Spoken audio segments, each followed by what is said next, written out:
Good morning students. आज हम बात कर रहे हैं परासरण दाब की। कल हमने पढ़ा था परासरण में हमने कहा था कि निम्न सांद्रता वाले विलयन से अधिक सांद्रता वाले विलयन की तरफ अर्ध पारगम्य झिल्ली के द्वारा होने वाले गमन को हमने क्या कहा था? परासरण कहा था।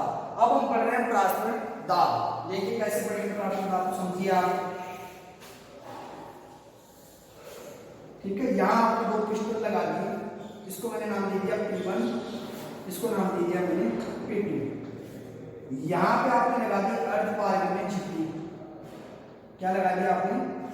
अर्ध पारगम्य झिल्ली।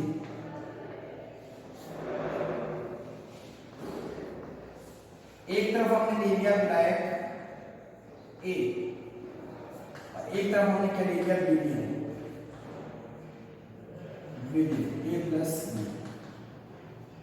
अब देखिए परासरण दाब को अच्छे समझना है आप जानते हो यहाँ पर विलयन के अंदर क्या है? विलायक की कंसंट्रेशन क्या है? ज्यादा है, और यहाँ विलायक की कंसंट्रेशन क्या है? कम है। तो मैं कह दूं इनका गमन किधर होगा? ए से बी की तरफ। किधर होगा? मैंने कहा था अधिक विलायक की सांद्रता की तरफ से कम विलायक की सांद्रता की तरफ से गमन भी क्या कहलाता है? परासरण दाब कहलाता है। अब देखिए जैसे जैसे ही विलायक के कण इधर आएंगे विलयन के अंदर, धीरे धीरे पिस्टन क्या होगा? हमारा ऊपर की तरफ उठता जाएगा। मान लीजिए ये पिस्टन कहाँ आ गया? यहाँ आ गया। ये पिस्टन कहाँ चला गया? P2 पिस्टन ऊपर उठ गया। अब हम देखेंगे यहाँ पे जब P2 पिस्टन ऊपर उठाया तो P1 क्या कर रहा है? प्रेशर लगा रहा है। यदि मैं यहाँ से क्या करूँ? इस पिस्टन पे इतना प्रेशर लगाऊं कि ये यहाँ जो विलायक के कण जो आ रहे हैं इसके अंदर विलयन के अंदर वो रुक जाए, यानी मैं कह दूं इनके बीच में विलायक का आना जाना क्या हो जाए? बंद हो जाए। उस प्रेशर को मैंने क्या कहा है? परासरण दाब। तो हम क्या लिख सकते हैं परासरण दाब को? ये क्या करता है? परासरण को रोकने पर वह दाब जो परासरण की क्रिया को रोकता है, क्या कहलाता है? परासरण दाब कहलाता है। क्या बोलोगे उसको? परासरण दाब बोलोगे। आगे देखो, यदि अगर मैं बात करूं यहाँ पे, यदि ये प्रेशर में क्या कर दूं? इतना ज्यादा कर दूं कि यहाँ के विलायक के जो कण विलयन में उपस्थित हो इधर जाने लग जाए, इधर जाने लग जाए, तो ये तो कैसा हो गया? विपरीत परासरण दाब हो गया। सॉरी, विपरीत परासरण हो गया। इसमें कैसा हो गया? विपरीत परासरण। विपरीत परासरण को आप बोलते हो सॉल्ट में RO। आपने अपने RO प्लांट देखे होंगे जिसमें आप फिल्टर पानी करते हैं, वो किस पे काम करता है? इस पे विपरीत परासरण पे। उसमें क्या होता है? परासरण क्रिया उल्टा हो जाता है। उसमें कहां से किधर जाते हैं? हाई कंसंट्रेशन सॉल्यूशन से लो कंसंट्रेशन सॉल्यूशन पर तरफ क्या करने लगते हैं? मूव करने लगते हैं। अगर मैं सॉल्वेंट की बात करूं तो क्या आ जाएगा? लोअर कंसंट्रेशन सॉल्वेंट मूव करते हैं किधर? हायर या उच्च, यानी कि ना उच्च सांद्रता विलयन से निम्न सांद्रता विलयन की तरफ। तो ये ध्यान में रखना है। ये होता है आपका रिवर्स ओस्मोसिस से विपरीत परासरण।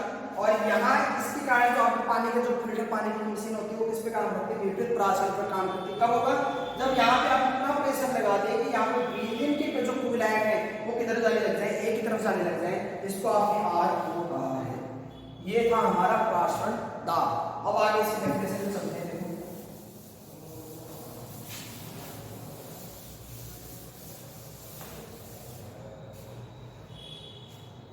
जो हमारे वांटाफ साइंटिस्ट थे, वांटाफ ने क्या किया? आप जानते हो कि गैस समीकरण क्या होती है? PV = nRT। उन्होंने इस समीकरण को विलयन पे लागू किया। जैसे उन्होंने विलयन पे लागू किया, उन्होंने P को तो किससे डिनोट किया? पाई से। क्योंकि हम परासरण दाब को किससे डिनोट करते हैं? पाई से। तो हमारे पास क्या आ गया? पाई V = nRT। यदि मुझे पाई निकालना है तो मेरे पास क्या आ जाएगा? N/V/RT। ये हमारे पास आ गया। अब यहां से देखिए, ये हमारे पास रिलेशन आ गया। इन्होंने क्या कहा कि n/v को क्या कह दिया? कितना आ गया pi equal to C R T. ये हमारे पास संबंध आ गया किसका, प्राशन दाब का सांद्रता के साथ संबंध आ गया। सी यहाँ पे क्या है, सांद्रता है, जबकि आर यहाँ पे क्या है, गैस स्थिरांक है, गैस स्थिरांक। और आपके पास टी क्या है यहाँ पे, परम ताप। और जबकि पाई आपके पास क्या है, परासरण दाब। क्या है, परासरण दाब। और एन यहाँ पे क्या है आपके पास, नंबर ऑफ मोल्स, मोलों की संख्या,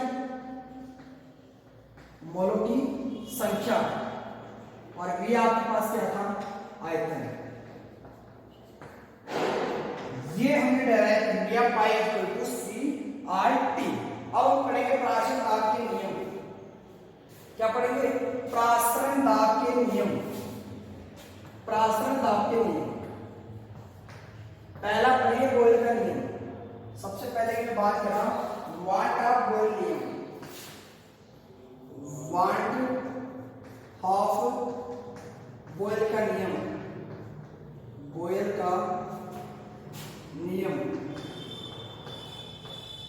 देखो इन्होंने क्या कहा, वाट ऑफ बॉयल का निश्चित ताप पर विलयन का प्राशन दाब, निश्चित ताप पर, निश्चित ताप पर विलयन का प्राशन दाब, विलयन का प्राशन दाब उसकी सांद्रता के दाब, उसकी सांद्रता के समानुपाती होता है, समानुपाती होता है। ये बताया मैं बॉयल ने। बॉयल ने क्या बताया, जो हमारा प्राशन दाब है वो डायरेक्ट समानुपाती होता है किसके, सांद्रता के। अब हमें पता है सांद्रता जो होती है हमारी सी, वो क्या होती है, व्युत्क्रमानुपाती होती है किसके, तनुता के। तनुता का मतलब जब आप उसको पानी मिला के तनु करते जाएंगे बिल्डिंग को, उसकी व्युत्क्रमानुपाती होती है। जैसे जैसे पानी मिलाते जाएंगे सांद्रता कम होती जाएगी। इसको हमने नोट किया है बी से, इससे नोट किया है बी से। तो हम देख सकते हैं पाई समानुपाती 1/v। ये समीकरण भी हम दे सकते हैं क्या, पाई समानुपाती 1/v। अब हम पढ़ेंगे वाट ऑफ दाब ताप का नियम। दूसरा नियम पढ़ेंगे। दूसरा नियम क्या है, वाट ऑफ दाब ताप का नियम, दाब ताप का नियम। इन्होंने कहा कि निश्चित ताप, निश्चित सांद्रता पर, निश्चित सांद्रता व तनुता पर, निश्चित सांद्रता व तनुता पर विलयन का प्राशन दाब, विलयन का प्राशन दाब, प्राशन दाब ताप के समानुपाती होता है, ताप के समानुपाती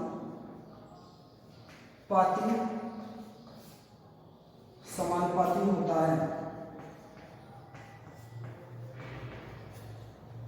ताप के समानुपाती होता है या परम ताप के समानुपाती होता है, बात देखिए। तो इन्होंने क्या कहा, देखिए हमें बॉयल के नियम में तो बताया था जो निश्चित ताप पर विलयन का जो प्राशन दाब होता है वो हमेशा सांद्रता का क्या होता है, समानुपाती होता है। फिर हमने देखा था सांद्रता क्या होती है, तनुता की व्युत्क्रमानुपाती होती है। तनुता को हमने बी से नोट किया था और यहाँ प्राशन दाब किसके आ जाएगा, 1/v के व्युत्क्रमानुपाती आ जाएगा। फिर हमने वाट ऑफ दाब ताप का नियम पढ़ा। इसमें उन्होंने कहा कि प्राशन दाब होता है वो किसके समानुपाती होता है, ताप के समानुपाती होता है। किसके समानुपाती होता है, ताप के समानुपाती होता है। तो हमने दोनों नियम पढ़ लिए, प्राशन दाब के नियम, बॉयल का नियम, वाट ऑफ दाब ताप का नियम, इसको चार्ल्स नियम भी बोल देते हैं। तो यहाँ पे पाई समानुपाती टी। अब हमारे पास दो समीकरण आ गई, एक तो ये, ठीक है, और एक ये। अब हम दोनों नियम को संयुक्त रूप से पढ़ेंगे, दोनों को पढ़ेंगे तो हम क्या कह सकते हैं, जो प्राशन दाब वो समानुपाती होता है किसके, T/V के। दोनों नियम को देख लिया, दोनों नियम के को मिला के मिलेगा प्राशन दाब किसके समानुपाती होता है, T/V। अब आगे चलिए,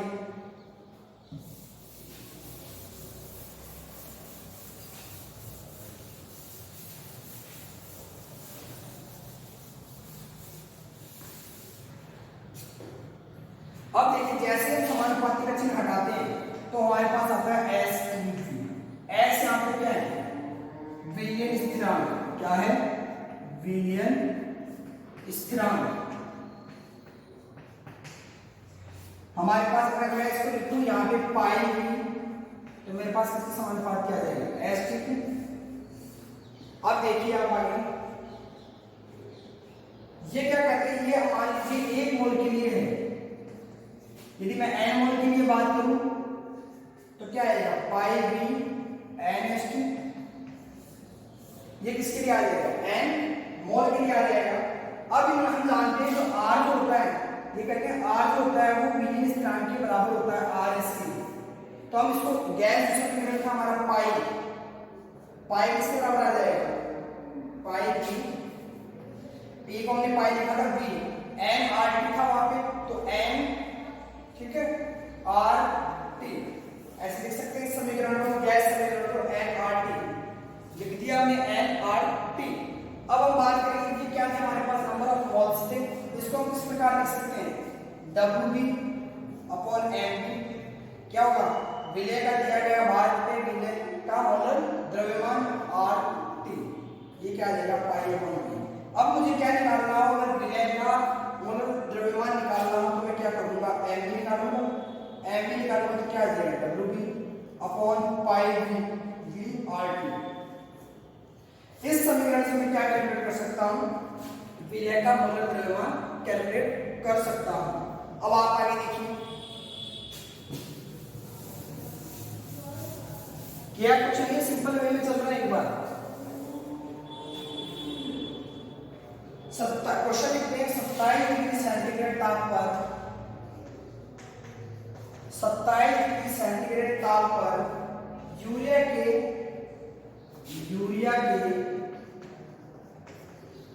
m/10 यूरिया के m/10 विलियन का प्राशनिक दाब ज्ञात कीजिए। विलियन का परासरण दाब ज्ञात कीजिए।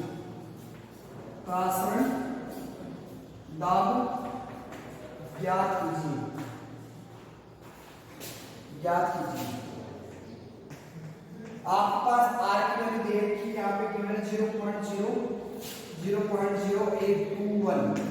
क्या लिखिए, 0.0821 litre atmosphere, litre atmosphere kilo kelvin inverse mole inverse. ये हमारे पास वैल्यू गिवन है किसकी, आर की। अब हम जानते हैं पाई बराबर क्या होता है, सी आर टी। हमें निकालना क्या, प्राशरण दाब निकालना है, ठीक है। प्राशरण दाब देखो कैसे निकालेंगे, हमारे पास टेंपरेचर गिवन है पाई, पाई निकालना है तो पाई कैसे लिखते, सी हमारे पास क्या दे रखा है, m/10। आर हमारे पास कितना दे रखा है, 0.0821। टेंपरेचर कितना, 27 डिग्री सेंटीग्रेड है, तो टेंपरेचर केल्विन में बदलेंगे तो कितना आ जाएगा, 27 + 273, तो कितना आ जाएगा, 300 केल्विन। तो इतना लिख देंगे 300। अब देखिए, जब आप इसको सॉल्व करेंगे, मैं इसको m को 1 मान लेता हूं, ठीक है।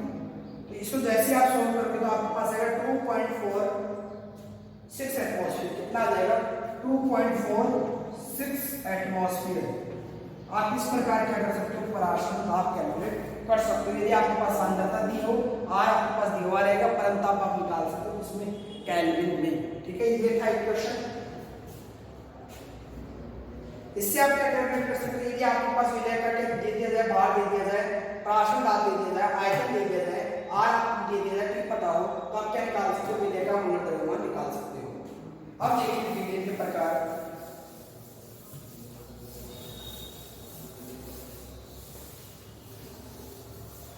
प्राचीन दाब के नियम पढ़ लिए हमने, उसके ऊपर एक क्वेश्चन देख लिया प्राचीन दाब पे। ये थी हमारी चौथी अनुसंख्य, चौथा अनुसंख्यक गुणधर्म। पहला हमने पढ़ा था पतनांक में उन्नयन, और उससे पहले पढ़ा था वाजदाब में अपेक्षिक अवनमन, फिर हमने पढ़ा हिमांक में अवनमन, चौथा हमने पढ़ा पराशरण दाब। अब देखिए हम बात करते हैं विलय की। तो देखो विलय को हम 3 प्रकार से समझते हैं। एक होता है समप्राशनिक विलयन, समप्राशनिक विलयन, समप्राशरी विलयन। दूसरा देखिए, दूसरा होता है अतिप्राशरी विलयन, अतिप्राशरी विलयन। तीसरा होता है अल्पप्राशरी विलयन, अल्पप्राशरी विलयन। क्या जाएगा? अल्पप्राशरी। अब समझिए समप्राशरी विलयन। मान लीजिए आपने दो विलयन लिए हैं, मान लीजिए आपके पास दो विलयन हैं ए और बी। मैं कह देता हूं इसका प्राशर दाब 10 एटमॉस्फेयर है और इसका भी प्राशर दाब क्या है? 10 एटमॉस्फेयर है। यदि ये दोनों विलयन का प्राशर दाब समान है तो वह विलयन क्या कहलाते हैं? समप्राशरी विलयन कहलाते हैं। कैसे देखेंगे? दो भिन्न प्राशर दाब वाले विलयनों में वह विलयन जिनका प्राशर दाब क्या हो? समान हो, यानी इनमें क्या होता है? प्रासरण दाब समान। यानी जब आपने दो विलयन लिए उसमें क्या होगा? दोनों का अगर एटमॉस्फेयर यानी प्राशरण दाब क्या बराबर है तो उसको आपने कैसा विलयन कहा है? समप्राशरी विलयन। यदि मान लीजिए आपने दो विलयन लिए ए और बी, मान लेते हैं इसका 5 एटमॉस्फेयर है और इसका 10 एटमॉस्फेयर क्या है? प्राशरण दाब है। इन दोनों चीजों को हम एक से समझेंगे। यदि मैंने दो विलयन लिए हैं भिन्न भिन्न प्राशरण दाब वाले, एक का 5 एटमॉस्फेयर, एक का 10 एटमॉस्फेयर है, तो एक के सापेक्ष की तुलना में ये तो क्या होता है? कम होता है, ये ज्यादा होता है। तो ये ज्यादा जो होता है उसको हम बोलते हैं अतिप्राशरी विलयन,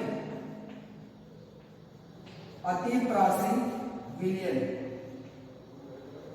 और ये कम प्राशरण दाब वाला होता है उसको बोलते हैं अल्पप्राशरी विलयन। क्या बोलते हैं? अल्पप्राशरी विलयन। अब देखिए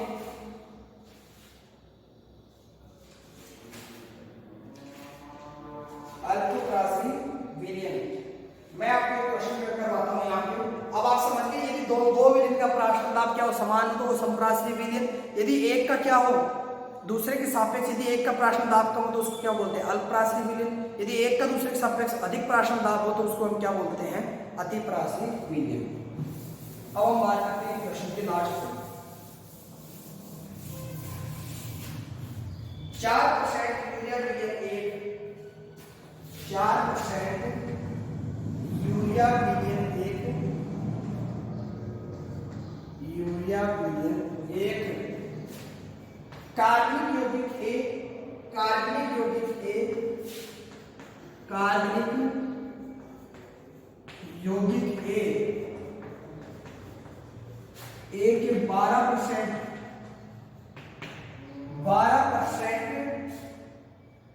विलयन का समप्राशरी है, विलयन का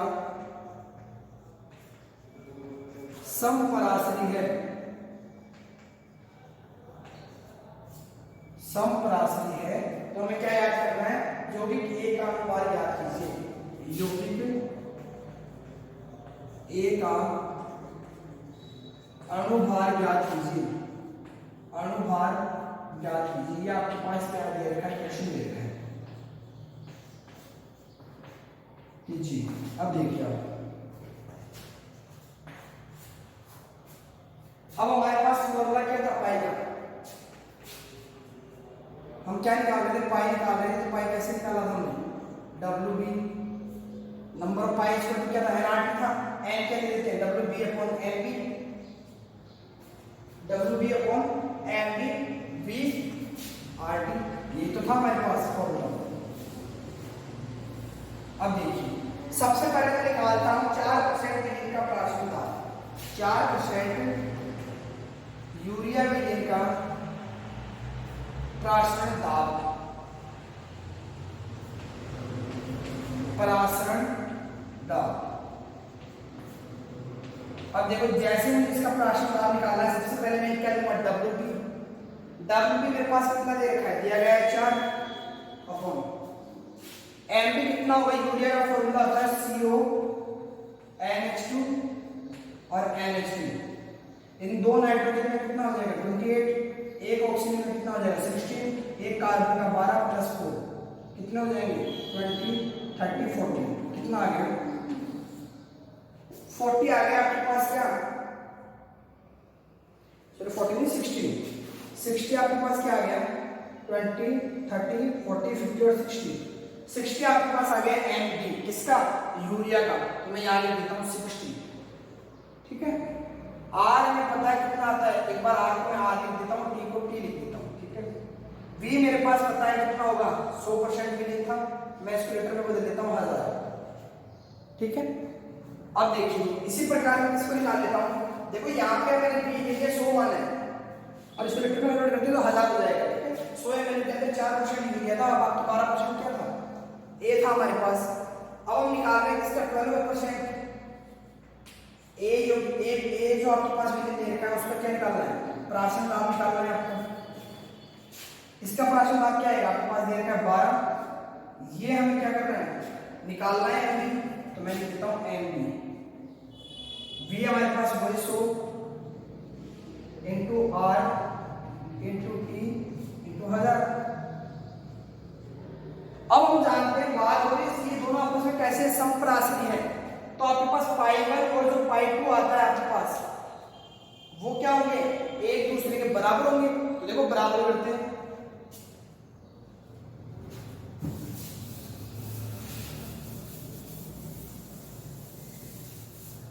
तो क्या हो जाएंगे पाई 1 समप्राशनी किसके पाई 2 के पाई 1 हमारे पास क्या दे देगा 4 into R into T into 1000 बटे 60 गुणा 100 ये बराबर है किसके 12 बटे MD into R into T into 1000 into 100 अब आप इसको सॉल्व करोगे तो ये सब किससे कट जाएंगे इससे कट जाएंगे आपके पास यहां बचेगा 4 बटे 60 12 बटे एमडी अब आपको निकालना है क्या एमडी निकालना है तो एमडी कैसे निकालोगे एमडी इज इक्वल टू 12 अब इधर चला जाएगा ये ऊपर चला जाएगा इनटू 60 इनटू 4 4 से आप इसको काट दीजिए 4 3 4 के 12 3 से इसको गुणा कर दीजिए 180 ग्राम आ गया इसका कार्बनिक जो यौगिक लिया था वो कितना है 180 ग्राम में आपने उसका अनुवाद किया कुछ नहीं आपने दोनों के लिए प्राशन दाब निकाला दोनों को समप्राशनी बताया दोनों का क्या कर लिया इक्वल कर दिया उसके बाद आपने देखा उसका आंसर कितना आ गया 180 ग्राम ये हमने पढ़ा प्राशन दाब